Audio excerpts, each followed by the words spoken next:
चंदेरी में गरजे मुख्यमंत्री डॉक्टर मोहन यादव। प्रशासन के अधिकारियों को दो टुक शब्दों में दी सीख। सीएम ने कांग्रेस पार्टी को भी लिया आड़े हाथ। सीएम बोले, कांग्रेस नहीं करती महिलाओं का सम्मान। मध्य प्रदेश के मुख्यमंत्री डॉक्टर मोहन यादव ने अशोकनगर जिले के चंदेरी में यादव समाज सम्मेलन में शिरकत की। इस दौरान उन्होंने जनसभा को संबोधित किया। सीएम मोहन यादव ने भरे मंच से न केवल अपनी सरकार की संवेदनशीलता का उदाहरण प्रदर्शित किया, बल्कि बातों बातों में ही प्रशासन को दो टुक शब्दों में कार्यशाली और जनता के प्रति व्यवहार कैसा हो, इस बात की सीख भी दे डाली। उन्होंने उदाहरण देते हुए कहा कि गरीबों को मान सम्मान मिलना चाहिए। मेरी सरकार में गरीबों की औकात बताने वाला कलेक्टर नहीं हो सकता। कि जहां गलत होगा सरकार कोई भी कड़ा कदम उठाने के लिए बाल बराबर भी पीछे नहीं हटेगी। ये हमारी सरकार है। इस सरकार में गरीबों का मान सम्मान होना चाहिए। आपके पास के जिले में एक ड्राइवर साहब, अब ड्राइवर से बात करोगे बेचारे तो वो जो जानता वैसी बात करेगा। एक बड़े अधिकारी थे, बड़े आईएएस थे, अपने ढंग से बोलने लगे। उन्होंने कहा, ड्राइवर ने कोई बात कही तो उससे कहा, तेरी औकात क्या है। आजकल तो मीडिया का जमाना है, बात घूमते घामते हमारे पास आ गई। हमने कहा, बहुत अच्छा, भारत माता की जय। अब तो आपको याद कराना पड़ेगा, गरीबों का औकात बताने वाले कम से कम कोई भी हो सकते, मेरी सरकार में बैठ के कलेक्टर तो हो ही नहीं सकते। ये निर्णय हमने अपने माध्यम से कराया।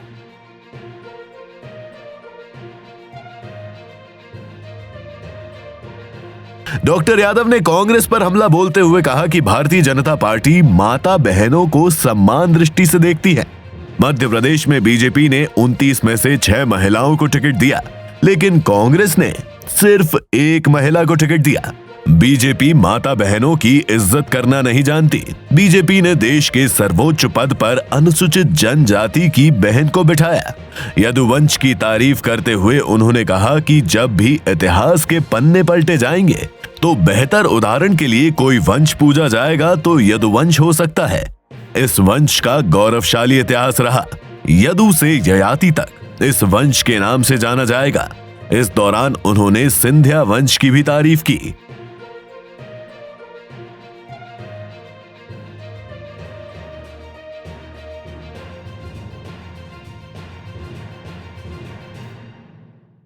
और ये इसलिए भी लेंगे कि एकमात्र पार्टी भारतीय जनता पार्टी है जो माता बहनों को समान दृष्टि से देखती है।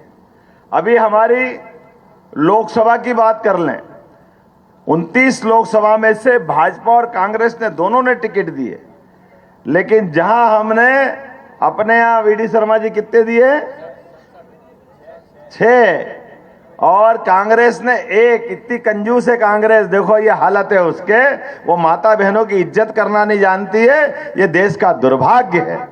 देश के सर्वोच्च पद पर, राष्ट्रपति जैसे महत्वपूर्ण पद पर अनुसूचित जनजाति की बहन द्रौपदी मुर्मू का अगर बिठाने का संकल्प किसी ने लिया तो श्रीमान नरेंद्र मोदी जी ने लिया। और भारतीय जनता पार्टी की पूरी की पूरी पार्टी ने पार्लियामेंट्री बोर्ड के माध्यम से निर्णय किया कि हाँ, हम तो अब उस वंश के मानने वाले हैं जहां पहले कृष्ण भगवान के पहले भी नाम क्या लेते हैं, राधा। यह हमारे देश की संस्कृति, बोलो राधा। सीता।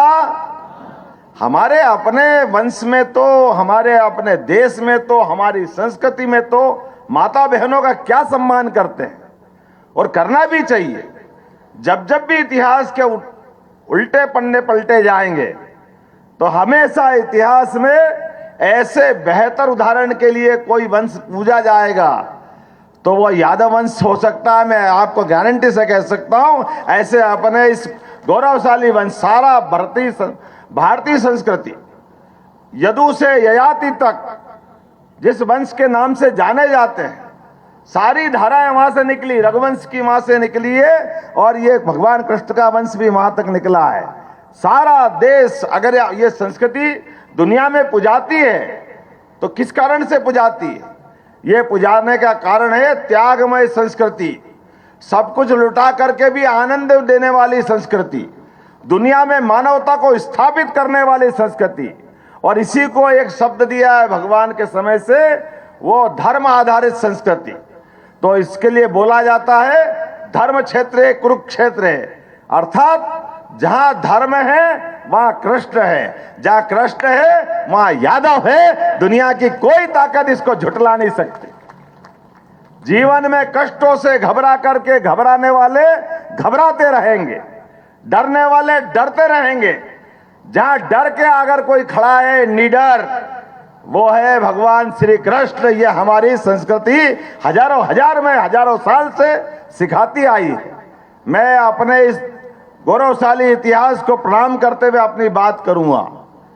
और अब चूंकि चुनाव की बेला है, जिस बात को लेकर हम बैठे हैं, हमारे अपने इस लोकसभा के प्रत्याशी, और वह तो मैं प्रणाम करना चाहूंगा, हमारे लिए पुरानी बात भी, चुनाव में गुना लोकसभा से जो प्रचंड जीत दी है, उस जीत के बलबूते पर जोरदार तालियां केपी यादव जी के लिए, उतनी तालियां सिंधिया जी के लिए बजना चाहिए। दोनों का महत्व भी बताना चाहूंगा।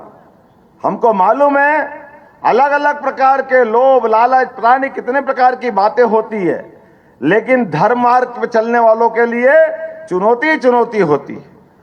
उसको लगातार संघर्ष करना होता है, और संघर्ष करने में मुगलों से भी जिनने संघर्ष करके, हम तो गोपाल कृष्ण की जय बोल रहे हैं। सिंधिया वंश ने उज्जैन में गोपाल मंदिर भव्य और दिव्य बना करके दिखाया। ये हमारा उज्जैन का इतिहास बताना चाहूंगा।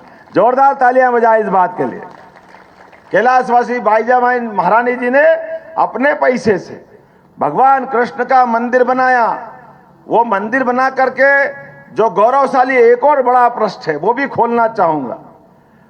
1000 साल पहले मोहम्मद गोरी के समय, और गोरी ने हमारे अपने भगवान द्वारका का, और द्वारका में जो लूट मचाई थी, सोमनाथ में जो लूट मचाई थी, और यहां से दरवाजे चुरा के ले गए थे। पन्ना के दरवाजे चांदी की चौखट में जड़े हुए। जब हम कमजोर थे, काल के प्रवाह में ले गए होंगे, कोई बात नहीं। मुझे इस बात की प्रसन्नता है कि मुगल की सत्ता खत्म नहीं हुई थी दिल्ली में, लेकिन ये हमारे सारे देवालय पूरे सिंधिया साम्राज्य में अगर जगमगा रहे हैं, तो उसकी बड़ी ताकत हिंदू समाज की हमारे महाराज सिंधिया जी के माध्यम से हमने वो गौरवशाली समय देखा है।